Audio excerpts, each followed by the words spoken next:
Sometimes in your word processing you want to insert a table. Now a table is something that looks somewhat like a spreadsheet. Okay, it has columns and rows. That's what a table is. So let's see how you can insert a table in a document. So I go here, notice here's the insert menu. You'll do the same type of thing if you're in Google Docs or Apple Pages. There's similar commands. But you're inserting a table here, so click Insert, and here's Table.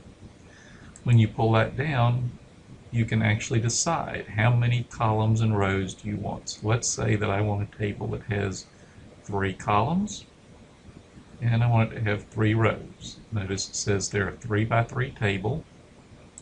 So when I let go, that's what I have. I have a 3 by 3 table.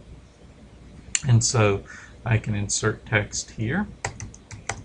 And then you can press Tab is an easy way to get from one cell to the next cell. If you press Tab, it's going to take you on across. When you get to the last column, you press Tab and it takes you to the next row.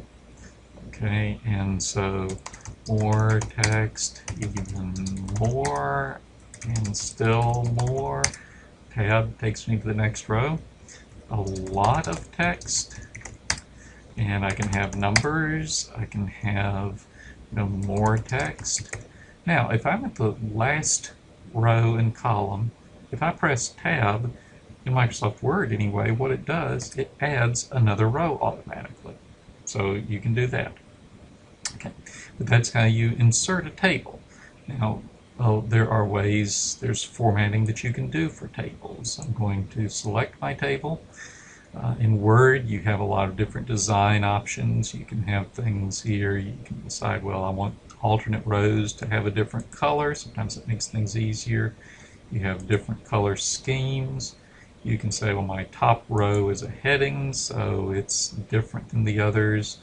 You can define different types of, let's go back to the original. You can define different types of borders. You can have no borders.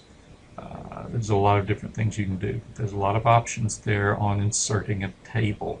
But play around with these different options and you'll see what you can do with those. So that's how to insert a table.